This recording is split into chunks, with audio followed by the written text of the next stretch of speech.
नमस्कार दोस्तों, सफलता एकेडमी लखनऊ चैनल में आप सभी का स्वागत है। हमें पूरी उम्मीद है कि आप स्वस्थ होंगे और मैं प्रभु से प्रार्थना करता हूं कि आप हमेशा स्वस्थ बने रहें। हम लोग पिछले क्लास में उपराष्ट्रपति के संबंध में जानकारी हासिल किए। आइए दोस्तों चलते हैं प्रधानमंत्री के लिए। प्रधानमंत्री का कार्यकाल, प्रधानमंत्री की नियुक्ति, प्रधानमंत्री से संबंधित जितने भी प्रश्न परीक्षाओं में पूछे जा रहे हैं हम उनको टारगेट करते हैं। आप हमारा वीडियो ध्यान से देखिए, ध्यान से सुनिए और बेल बटन सब्सक्राइब करना मत भूलिए। आप ज़रूर उसे सब्सक्राइब करिए चैनल को। चलते हैं। सैद्धांतिक रूप में समस्त कार्य शक्ति राष्ट्रपति में निहित होती है। यह बात आप सभी को पता है कि राष्ट्रपति नाम मात्र की कार्यपालिका है। कार्यपालिका का प्रधानमंत्री होता है।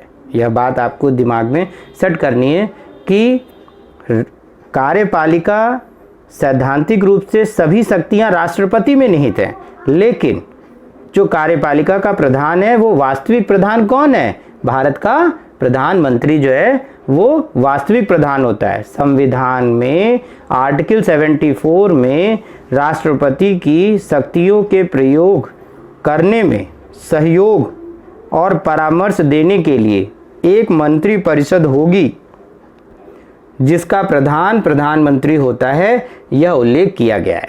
ठीक है।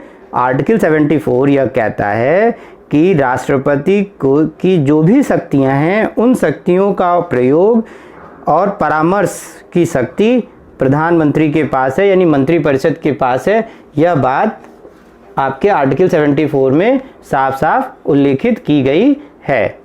भारत का राष्ट्रपति प्रधानमंत्री की सलाह पर ही किसी कार्य को करता है। यह बात आप एकदम ध्यान में रख लीजिए। बिना प्रधानमंत्री की सलाह के राष्ट्रपति कोई भी कार्य नहीं करता। 44वें संशोधन अधिनियम द्वारा यह व्यवस्था की गई है कि मंत्रिपरिषद द्वारा दी गई सलाह को राष्ट्रपति पुनर्विचार के लिए वापस भेज सकता है, परंतु ऐसे पुनर्विचार के बाद दी गई सलाह को राष्ट्रपति मानने के लिए पूर्णतः बाध्य होगा।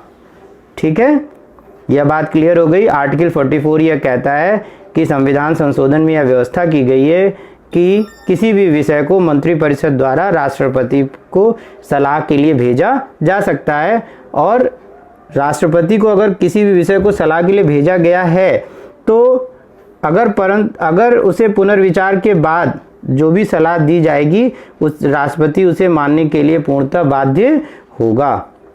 संविधान के अनुसार राष्ट्रपति प्रधानमंत्री की नियुक्ति करता है। ठीक है, ये बात आपको क्लियर रहनी चाहिए कि आर्टिकल 75 में यह बात लिखी गई है कि संविधान में यह बात कही गई है कि राष्ट्रपति प्रधानमंत्री की नियुक्ति करेगा। ठीक है, ये 75 में कहा गया है। जो लोकसभा में बहुमत प्राप्त दल का नेता चुना गया हो उसे ही प्रधानमंत्री चुना जाता है। ठीक है, तो प्रधानमंत्री उसे चुना जाएगा जो लोकसभा में बहुमत दल का नेता होता है, क्योंकि प्रधानमंत्री का जो चुनाव होता है वो जो है प्रत्यक्ष मतदान से होता है, जनता द्वारा वोट दिया जाता है। ठीक, जनता वोट देती है, तो ये बात आपको क्लियर है कि प्रधानमंत्री के चुनाव में जनता वोट करती है। प्रधानमंत्री होने के लिए उम्मीदवार की मिनिमम एज 25 वर्ष पूरी कर चुका हो, यानी कि लोकसभा का सदस्य होने के लिए उम्मीदवार की आयु 25 वर्ष पूरी की हो।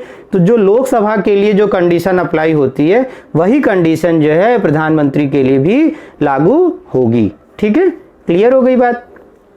39वें संविधान संशोधन अधिनियम द्वारा यह व्यवस्था कि प्रधानमंत्री का चुनाव न्यायालय की अधिकारिता से बाहर है, परंतु 44वें संशोधन अधिनियम के अंतर्गत आर्टिकल 329A को रद्द करते हुए 44वें संशोधन अधिनियम द्वारा यह व्यवस्था की गई है कि प्रधानमंत्री के चुनाव से संबंधित विवादों की सुनवाई उसी प्रकार की जाएगी जिस प्रकार संसद के सभी सदस्यों के चुनाव से संबंधित सदस्यों की सुनवाई की जाती है। ठीक है दोस्तों, संविधान में प्रधानमंत्री पद की योग्यता का वर्णन नहीं किया गया है, यानी भारतीय संविधान में प्रधानमंत्री के पद के लिए क्या योग्यता होनी चाहिए इस विषय में कोई भी बात नहीं की गई है। जो लोकसभा अध्यक्ष, जो लोकसभा के सदस्यों के लिए जो योग्यता निर्धारित की गई है वही योग्यता प्रधानमंत्री के लिए भी रखी गई है। जैसे हम यह कह सकते हैं कि लोकसभा का सदस्य होने के लिए उम्मीदवार की आयु 25 वर्ष पूरी कर चुका हो, ठीक उसी प्रकार से प्रधानमंत्री होने के लिए भी उम्मीदवार की आयु 25 वर्ष पूरी कर चुका हो। ठीक है दोस्तों, और जो भारत का प्रधानमंत्री बनने जा रहा है वह संसद का सदस्य होना अनिवार्य है, इसलिए उसमें वह सभी योग्यताएं होनी आवश्यक है जो संसद के सदस्य में होनी चाहिए। इसके बाद आता है कि जो बहुमत दल का नेता होगा वही भारत का प्रधानमंत्री बनेगा। भारत के प्रधानमंत्री का कार्यकाल 5 वर्ष का होता है, यह बात आप सभी लोगों को भली भांति पता होगी, परंतु उसका कार्यकाल लोकसभा के बहुमत और समर्थन पर निर्भर करता है। अगर लोकसभा का बहुमत और समर्थन नहीं प्राप्त होगा तो वह 5 साल से पहले भी प्रधानमंत्री का पद खाली हो सकता है। ठीक है दोस्तों, प्रधानमंत्री के पास शक्तियां हैं। कौन कौन सी पावर है प्रेसिडेंट के, प्राइम मिनिस्टर के पास? अब हम चर्चा करते हैं प्रधानमंत्री की शक्तियों के बारे में। सबसे पहले हम बात करेंगे संसद सत्र को प्रारंभ करने और समाप्त करने की सलाह देना, यानी कि संसद के सत्र को वह बुला सकता है, वह उसे समाप्त कर सकता है। इसकी शक्ति किसके पास है? प्रधानमंत्री के पास है। दूसरा, राष्ट्रपति से किसी भी समय लोकसभा विघटित करने की सिफारिश करना, यानी कि वह जब चाहे राष्ट्रपति से कहकर लोकसभा को विघटित करा सकता है। दूसरी बात। तीसरी बात, संसद में सरकार की नीतियों की घोषणा करना। संसद में सरकार की नीतियों की घोषणा करना, यह तीसरा कार्य। चौथा, वेरी वेरी इंपॉर्टेंट, जो चौथा काम है ये पेपर में बहुत पूछा जाता है कि विदेश नीति कौन बनाता है? तो विदेश नीति दोस्तों भारत का प्रधानमंत्री बनाता है। तो विदेश नीति बनाने का काम किसका है? प्रधानमंत्री का है। केंद्र सरकार का यह प्रमुख प्रवक्ता होता है, यानी जो भारत का प्रधानमंत्री है वो केंद्र सरकार का प्रमुख प्रवक्ता होता है। ठीक है। सेनाओं का राजनीतिक प्रमुख होता है। ये बात आप बहुत ध्यान रखिएगा क्योंकि ये पेपर में बहुत पूछा जाता है कि सेना का राजनीतिक प्रमुख कौन होता है, और ऑप्शन देता है राष्ट्रपति, प्रधानमंत्री, उपराष्ट्रपति। तो आपको हमेशा ध्यान रखना है कि सेनाओं का जो राजनीतिक प्रमुख है वह भारत का प्रधानमंत्री होता है। देखिए, तीनों सेनाओं का सेना प्रमुख कौन है? तब प्रेसिडेंट है। लेकिन अगर आपसे ये पूछा जाए सेना का राजनीतिक प्रमुख कौन है, तो राजनीतिक प्रमुख सेना का भारत का प्रधानमंत्री होता है। ठीक है, क्लियर हो गई बात। आगे, नीति आयोग का अध्यक्ष कौन है? भारत का प्रधानमंत्री नीति आयोग का अध्यक्ष भी होता है।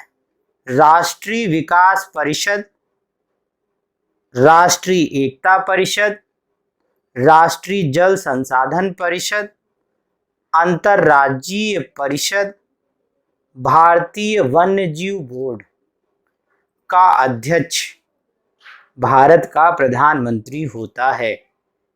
इन लाइन को मैं फिर से रिपीट कर रहा हूं क्योंकि पेपर में क्वेश्चन यहां से बनता है।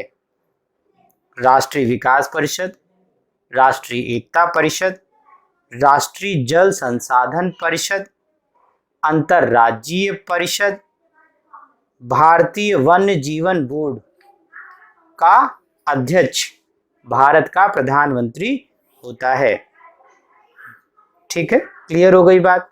भारत के प्रधानमंत्री को भारतीय संविधान के अनुसार वेतन का निर्धारण नहीं किया गया है। उसको वेतन मंत्रिमंडल के सदस्यों की तरह आनुपातिक रूप में दिया जाता है, यानी कि जिस तरह से राष्ट्रपति, उपराष्ट्रपति और भी संवैधानिक लोगों को जो सैलरी निर्धारित की गई है संविधान के माध्यम से, लेकिन आपको बता दें दोस्तों, भारत के प्रधानमंत्री के लिए संविधान में वेतन का उल्लेख नहीं किया गया है। मंत्रिमंडल के आधार पे आनुपातिक रूप में वेतन उनको दिया जाता है। ठीक है, क्लियर हो गई बात। तो प्रधानमंत्री से संबंधित जितनी भी जानकारी थी वो मैंने आपको दिया। मुझे उम्मीद है कि आपको मेरा चैनल पसंद आएगा। आप इसे लाइक करें, सब्सक्राइब करना ना भूलें, बेल बटन दबाना ना भूलें। ठीक है दोस्तों, थैंक यू क्लास।